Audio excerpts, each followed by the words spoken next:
ఈరోజు మనం ఉన్నటువంటి ప్రాంగణం వెంకటేశ్వర స్వామి ఆలయం. వెంకటేశ్వర స్వామి ఆలయాన్ని గత సంవత్సరంలో ప్రతిష్ఠించుకొని నిత్యం పూజా కార్యక్రమాలతో జరుగుతుంది. ఆలయాన్ని మాత్రం ప్రతిష్ఠించుకోవడం జరిగింది. ఇంకా ఆలయం పనులు పూర్తి కావాల్సింది కూడా ఉన్నది. మరి పైన ఉండేటువంటి ప్రాకార మండపం కానీ సాలహారం, అదేవిధంగా కాంపౌండ్ వాళ్ళు, రాయుతోరణం, ఇట్లా కొన్ని పనులు కూడా పూర్తి చేసుకోవాల్సి ఉన్నది.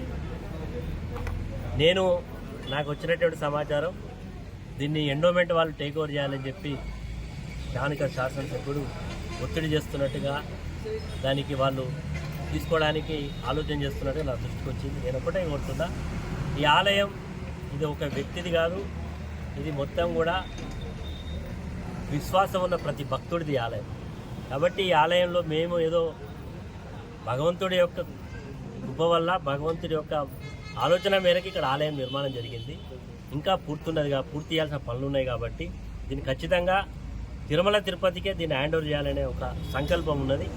తిరుమల తిరుపతి అయితే వారి యొక్క పర్యవేక్షణలో దీనికి నిత్య పూజా కార్యక్రమాలు తిరుపతిలో ఏ రకంగా జరగాలనేది అభిలాష. మరి కాబట్టి మేము ప్రయత్నం చేస్తున్నాం. తిరుమల తిరుపతి దేవస్థానం వారిని తీసుకోమని కూడా అడగడం జరిగింది. తప్పకుండా తీసుకుంటారని విశ్వసిస్తున్నాం.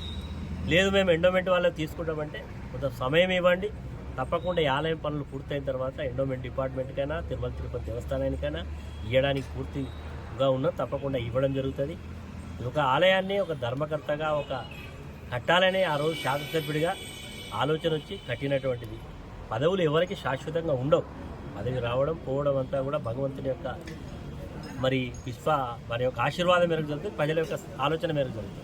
కాబట్టి పదవి ఉన్నదని మరి దీని మీద పెత్తనం చేయడం కాకుండా, ఇది నేను ఖచ్చితంగా ఒక కమిట్మెంట్తో ఈ ఆలయాన్ని నిర్మాణం చేస్తున్నాం. కాబట్టి నిత్యం పూజా కార్యక్రమాలు భక్తుల అభిష్టం మేరకు జరుగుతున్నాయి. కాబట్టి అవకాశం ఇచ్చి ఇంకా ఆలయ పనులు పూర్తి ఎవరు సహకరించమని విజ్ఞప్తి చేస్తున్నాం. సహకరిస్తారని ఆశిస్తున్నాం. లేదు మేము ఇట్లే మాకుండే అధికారాన్ని అడ్డబెట్టుకొని తీసుకుంటామంటే వారి విచక్షణ. ఎందుకంటే వారి ఎమ్మెల్యే గెలవంగానే మొదటి కార్యక్రమే ఆలయం మీద చూపెట్టింది.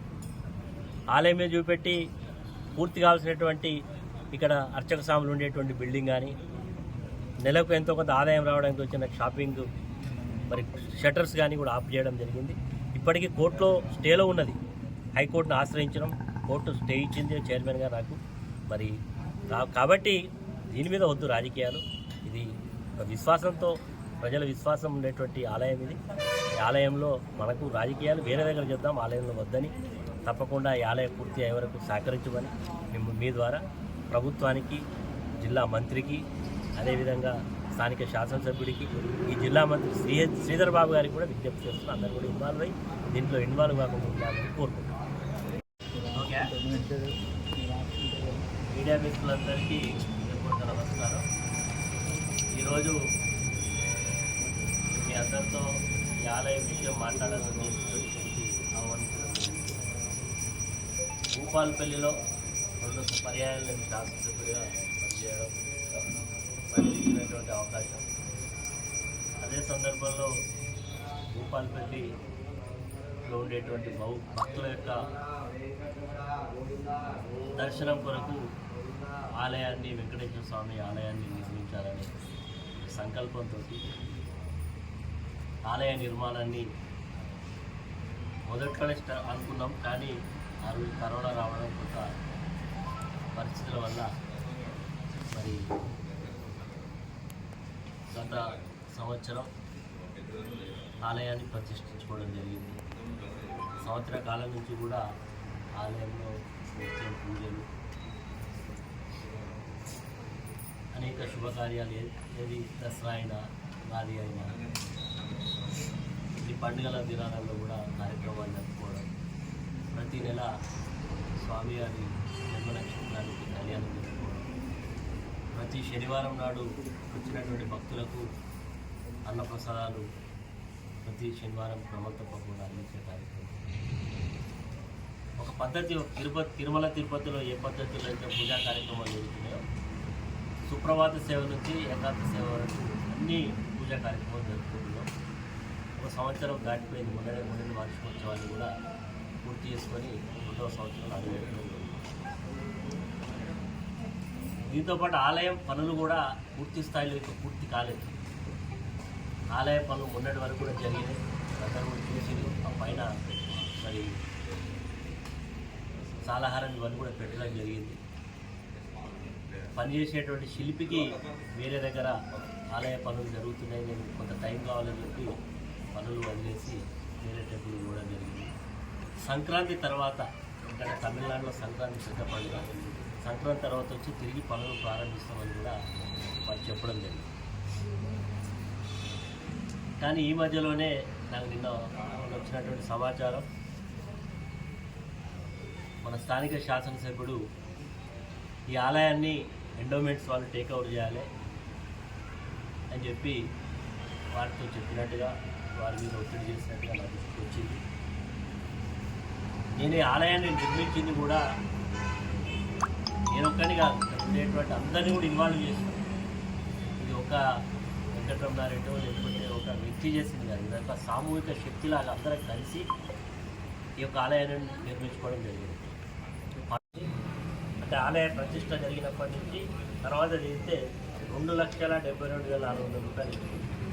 తర్వాత రెండవసారి ఇస్తే 18/1 నాడు తీస్తే 72,000. మూడవది 15/4 నాడు చేస్తే 75,000. నాలుగోసారి 16 నాడు తీస్తే 43,000. ఐదోసారి 15/8 నాడు తీస్తే 41,000. ఆరోసారి 17/7/11 నాడు చేస్తే 50,000. ఇక మొదటిసారి ఏంటంటే ఆలయ ప్రతిష్ట, రెండోసారి వైకుంఠ ఏకాదశి వచ్చింది. వైకుంఠ ఏకాదశి రావడం, ఇవన్నీ రావడం వల్ల ఆలయం ఫస్ట్ చైర్మన్గా నేను హైకోర్టులో స్టే తీసుకోవడం జరిగింది. కాబట్టి మీ ద్వారా కోరేది ఏంటంటే కేవలం ఒక ఆలయ నిర్మాణమే కాదు, ఆలయంలో స్వామివారికి సంబంధించినటువంటి మరి ఆవరణాలు, స్వామివారు వెంకటేశ్వర స్వామి అంటే ఆయనకు నిత్యం అన్ని రకాల సేవా కార్యక్రమాలతో పాటు కొంచెం ఆయన అన్ని రకాలుగా ఇక్కడ కావాల్సిన మకడతోనం కానీ అన్ని రకాల ఆభరణాలన్నీ కూడా దాదాపు చాలా పెద్ద మొత్తంలో ఖర్చు పెట్టి ఇవన్నీ కూడా చేయించడం జరిగింది. అంతేకాదు స్వామివారికి ఉండేటువంటి నగల కొరకు, ఎందుకంటే ఆర్థిక పరిస్థితి నేను కూడా ఎలక్షన్లు ఇవ్వడం ఉంటే నాకు నా పెళ్లి సందర్భంలో పెట్టినటువంటి వెండి కానీ, నా బిడ్డకు పెట్టినటువంటి వెండి కానీ, నా కోడలకు, మా కుటుంబంలో వచ్చినటువంటి వెండి సామాగ్రిని అంతా కూడా స్వామివారికి నగలు చేయించడానికి ఇవ్వడం జరిగింది. ఈ రకంగా ఏమేమి ఉన్నాయో స్వామివారికి, ఇక్కడ ఉండేటువంటి స్వామివారికి ఏది కూడా లోటు లేకుండా అన్ని రకాల మరి ఆర్నమెంట్స్ ఉన్నాయి, వెండి ఉన్నాయి, బంగారం ఉన్నాయి, అదేవిధంగా అమ్మవారికి సంబంధించినవి ఉన్నాయి, అన్నీ కూడా లిస్టు ప్రకారం చేస్తాం. అదే కాకుండా స్వామివారి యొక్క ఆభరణాలు పెట్టడానికి కూడా పెద్ద మరి దానికి కావాల్సినటువంటి లాకర్ను కూడా తీసుకురావడం జరిగింది. పనులు పూర్తి కాలేదు కాబట్టి అది మరి పరకాల్లో ఉన్నది, అది కూడా దాదాపు 5 లక్షల రూపాయలు పెట్టి దాన్ని కొనడం జరిగింది. అసలు ఎందుకు చెప్తున్నా అంటే చాలా కమిట్మెంట్తో చేస్తున్నాం పని. ఏది చేసినా ఏదో ఆషామాషిగా చాలా ఆలయాలు కడతారు, సంవత్సరాల కొద్ది కట్టిన ఆలయాలలో ఆలయ ప్రతిష్ట జరగదు. కానీ 1 సంవత్సరం లోపంటే ఆలయ శంకుస్థాపన చేసి ప్రతిష్ఠించుకొని నిత్యం పూజా కార్యక్రమాలతో భక్తుల విశ్వాసాన్ని మరి ఇస్తున్నటువంటి ఆలయం వెంకటేశ్వర స్వామి ఆలయం. కాబట్టి ఈ ఆలయాన్ని పనులన్నీ కూడా పూర్తయిన తర్వాత మేమే ప్రభుత్వానికి కానీ, గవర్నమెంట్ కానీ, లేకపోతే తిరుపతి దేవస్థానానికి హ్యాండ్ ఓవర్ చేస్తాం. దీని మీద ఏమి ఇక్కడ పెత్తనం చేయాలనో, ఇక్కడ ఏం చేయాలనో మాకు కోరిక ఏం లేదు. ఆలయంలో భక్తులు విశ్వాసంతో వచ్చే భక్తులకు మరి వారి యొక్క కోరికలు నెరవేరాలని, ప్రతి ఒక్కరికి కూడా ఇది అందుబాటులో ఉండాలనే ఒక ప్రయత్నం తప్ప లేదు కాదు. కాబట్టి దీనికి మరి పాలకులకు, అధికారులకు వారి యొక్క బుద్ధి సక్రమంగా ఆలోచన చేసి ఉండాలని భగవంతుని తరఫున ప్రార్థిస్తూ, తప్పకుండా ఈ విషయాలన్నీ కూడా మీకు చెప్పాలి కాబట్టి చెప్పాలని ఉద్దేశిస్తున్నాం. ఎందుకంటే నాకు మేడం ఉన్న ఈ విషయం తెలిసిన దగ్గర నుంచి కూడా చాలా దుఃఖపరమవుతుంది. నేను ఇంత చాలా కమిట్మెంట్తో ఈ ఆలయానికి సేవా కార్యక్రమాలు చేస్తున్నాను. ఈ సేవా కార్యక్రమాలు తెలుసు ప్రభుత్వ ఆధీనంలో పోతే ఇంత పద్ధతిలో ఉంటాయా లేదా మీరు చాలా ఆదాయం ఇంత ఆదాయం లేదు. ఇక్కడ ఆదాయానికి వచ్చే ఆదాయం తక్కువ, ఖర్చులకు ఎక్కువ. దాదాపు ప్రతి నెల 1,50,000 నుంచి 2 లక్షల రూపాయల ఖర్చులు. ఆదాయం మాత్రం 30-35 వేలు, మ్యాక్సిమం 50,000 వస్తుంది. ఎవరైనా భక్తులకి కలిసి 50,000, 1,50,000 రూపాయలు జేబు నుంచి కలిసి పెడతాం. స్వామివారికి నిత్యం వచ్చేటువంటి భక్తులకు ప్రసాదం కానీ, మొత్తం ఇటువంటి శనివారం పూట కార్యక్రమం కానీ, పూలకే ప్రతి నెల 30,000 రూపాయలు అవుతున్నాయి. హన్మకొండ నుంచి ప్రతిరోజు బస్కి ఇస్తారు, అక్కడి నుంచి తెచ్చి ఇక్కడ ప్రతిరోజు కూడా మరి పూల కార్యక్రమం. ఏదైనా పండుగ వచ్చిందంటే స్పెషల్ ప్రోగ్రామ్, ఇక్కడ టెంట్స్ వేయడం కానీ కూడా కనీసం 1,00,000 రూపాయలు తక్కువ అదనం ఖర్చు లేకుండా. కాబట్టి ఆదాయానికి బాగా ఆదాయం ఉంటేనేమో ప్రభుత్వం టేక్ ఓవర్ చేయడం అంటే, కానీ టేక్ ఓవర్ చేయడం వల్ల మనం అనుకునే స్థాయిలో పూజా కార్యక్రమం జరగకపోవచ్చు. కాబట్టి దయచేసి ప్రభుత్వాన్ని, మన మంత్రి గారిని, అదేవిధంగా ఇక్కడ స్థానిక శాసనసభ్యులు కోరేది ఏంటంటే, రాజకీయాలకు చాలా వేదికలు, ఈ ఆలయమే వేదిక కావాల్సింది. ఎందుకంటే నేను 1 సంవత్సర కాలం పాటు ఏమీ మాట్లాడని ఓపిక ఉన్నంత మాత్రాన నాకు ఏం విషయం సమాజం నియోజకవర్గంలో ఏం జరుగుతుందో తెలియనంత అమాయకుందేం కాదు, నాకు తెలియని విషయమే లేదు. సందర్భం వచ్చినప్పుడు అన్ని విషయాలు మాట్లాడతా.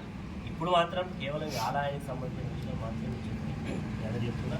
అన్ని సంబంధించిన ఆలయానికి సంబంధించిన ప్రతిదీ కూడా ఇక్కడ ఎప్పుడైనా కావాల్స్తే మళ్ళొకసారి పైసల ఖర్చు, దీనికి పెట్టిన ఖర్చు, దీనికి ఎంత మా జేబు నుంచి పెట్టినాం. నిజంగా చెప్పాలంటే నేను కానీ, మా తమ్ముడు కానీ, మా కుటుంబ సభ్యులు కానీ, మా శ్రేయోభిలాషులు కానీ చాలా పెద్ద మొత్తంలో డబ్బులు ఇవ్వడం జరిగింది. లేకపోతే ఇది ఇంత ఆలయం ఇంత అద్భుతంగా నిర్మాణం జరిగిందంటే ఇది కేవలం 1.5 కోటితో జరిగింది కాదు. దాదాపు ఈ యొక్క ఆలయానికి దాదాపు 6-7 కోట్ల రూపాయలకు పైన ఖర్చులండి. ఇదేదో ఇది మొత్తం శిలతో కట్టినటువంటి ఆలయం. ఇది తరతరాలు ఉండేటువంటి 1000 సంవత్సరాలు చెప్పు తినకుండా ఉండాలనేటువంటి ఫౌండేషన్ కూడా 20 ఫీట్ల నుంచి ఇంత బాయి వెళ్ళినంత తప్పి అక్కడ నుంచి చేసుకుంటూ రావాలి ఉన్నాం. కాబట్టి దీని విషయంలో ఈ ఆలయంకి డబ్బులు మిస్యూజ్ అయినాయని రాజకీయాల వేదికలు వాడుకోవచ్చు. నేను ఈరోజు వెంకటేశ్వర స్వామి యొక్క గుళ్ళో వెంకటేశ్వర స్వామి ముందుండి మాట్లాడుతాను. ఈ ఆలయ నిర్మాణానికి అయిన ప్రతి పైసా ఖర్చున్నది. రాష్ట్ర ప్రభుత్వం డిఎంఎఫ్టీ ద్వారా 2.5 కోట్ల రూపాయలు అలాంటి ముఖ్యమంత్రి గారి యొక్క ఆదేశానుసారం శాంక్షన్ చేసిన 1.5 కోట్ల రూపాయలు తీసుకోవడం జరిగింది. అదేవిధంగా 2.5 కోట్ల రూపాయలు మరి ఉండేటువంటి ప్రాణికి శాంక్షన్ కూడా చేపించడం జరిగింది. అది టెండర్ దశలో ఉండేటువంటి సందర్భంలో మొదటి టెండర్లో ఎవరు కాంట్రాక్ట్ ఇన్వాల్వ్ కాలేదు. కాంపౌండ్ వాళ్ళు ఇవన్నీ కూడా ఆల్రెడీ మెటీరియల్ అంతా కూడా ఉన్నాయి. కాబట్టి ఈ యొక్క ఆలయానికి ఆదాయం రావాలి. పక్కనే షాపింగ్ కాంప్లెక్స్, అదేవిధంగా అర్చక స్వామి ఉండడానికి, ఇక్కడ పనిచేసే వాచ్మెన్ కానీ సూపర్వైజర్ కానీ ఉండడానికి బిల్డింగ్ నిర్మాణం చేసి ఆలయం నిర్మాణం చేస్తే ఎమ్మెల్యే గారు గెలిచిన మొదటి మరి ఆయన యొక్క శక్తి ఈ ఆలయం మీద చూపెట్టి ఇక్కడ ఇది వితౌట్ ఎనీ పర్మిషన్ లేకుండా ఇక్కడ కట్టిండు, చెరువు శిఖంలో కట్టిండు. అంటే ఆనాడు హైకోర్టులోకి వెళ్ళి హైకోర్టు నుంచి స్టే ఆర్డర్ తీసుకొచ్చి ప్రభుత్వం చేసేటువంటి కలెక్టర్ గారు ఆ రోజు ఉండేటువంటి ఎండోమెంట్ రెవెన్యూ డిపార్ట్మెంటు మున్సిపాలిటీ వాళ్ళ దగ్గర వారి మీద కూడా స్టే తీసుకురావడం స్టే మీద ఉన్నది ఈ ఆలయం. ఇప్పటి వరకు వాళ్ళ ఇన్వాల్వ్మెంట్ లేకపోతే అవన్నీ కూడా పూర్తయ్యేటి, కొంత ఆదాయం ఆలయానికి వచ్చేది. ఇక్కడ ఉండేటువంటి అర్చక స్వాములు ఆలయ ప్రాంగణంలో ఉంటే ఎలాంటి భక్తులు వచ్చినా మరి వాళ్ళకు ఏదైనా మరి ఉదయం చిన్నటువంటి పిల్లలు వారికి అన్నం తినిపించాలి, ఇక్కడ అన్నం చేసుకోవడానికి వస్తారు. కొంతమంది పెళ్ళి అయినటువంటి మరి పెళ్ళి చేసుకొని ఇంటికి పోయేటప్పుడు గుడికి వచ్చి పూజ చేసుకుంటారు. అంటే ఇక్కడ ఉంటే 24 hours సర్వీస్. అదే కాకుండా కొన్ని అశుభ కార్యాలు జరుగుతాయి. ప్రతి గుళ్ళో పడుకోవాలంటే కూడా ఇక్కడ కనీసం ఓపెన్ టాయిలెట్స్ కూడా పెట్టుకోరండి. వర్షాకాలం వస్తే ఆ పైన భోజనం నిత్యం అన్న ప్రసాదం పెట్టుకోవడానికి అవకాశం. ఇట్లా అనేక కార్యక్రమాలు దూరదృష్టితో ఆలోచన చేసాం. కానీ దురదృష్టం కొద్ది వ్యక్తుల యొక్క ఆలోచనలో సరిగ్గా లేకపోవడం వల్ల మరి ఇలాంటి అడ్డుకునేటువంటి ప్రయత్నం చేస్తాం. చివరికి కోర్టును ఆశ్రయించి స్టే తీసుకున్నాడు. ఇప్పటికీ కోర్టులో స్టే ఉంది. దీని మీద చాలామంది ఇన్వాల్వ్మెంట్ ఉంది. అందరం కలిసి దీన్ని ఒక ట్రస్ట్గా ఏర్పాటు చేసి ఆ రోజు నిర్మించడం జరిగింది. కాబట్టి నేను ఈరోజు మన జిల్లా నుంచి ఎండోమెంట్ మినిస్టర్ కొండా సురేఖ గారు వారికి కూడా చెప్పేదంటే ఆలయ పనులు పూర్తయ్యేవారు సాగలు ఓపిక మాకు కొంత అవకాశం ఇచ్చే ఆలయ పనులు పూర్తయిన తర్వాత తిరుమల తిరుపతిగా ఎండోమెంట్గా ఏదో ఒక దానికి ఇవ్వడానికి మేము సిద్ధం. మరి అదేవిధంగా ఈ ఆలయానికి పెద్దగా ఆదాయ వనరులు వస్తున్నాయి, ఇందులో ఏదో మిస్యూజ్ అయింది అనే అవకాశం లేదు. మీకు తెలుసు భూపాలపల్లిలో మరి ఈరోజు ఇప్పుడిప్పుడే భక్తుల యొక్క వృద్ధి పెరుగుతున్నది. ప్రతి 2 నెలలకు ఒకసారి ఆలయానికి సంబంధించినటువంటి హుండీని ఇక్కడ ఉండే భక్తుల సమక్షంలోనే తెరిచి ప్రతి పైసా కూడా మరి లెక్కతో సహా అనా పైసతో సహా ఇందడి పెడతాం జరుగుతున్నది.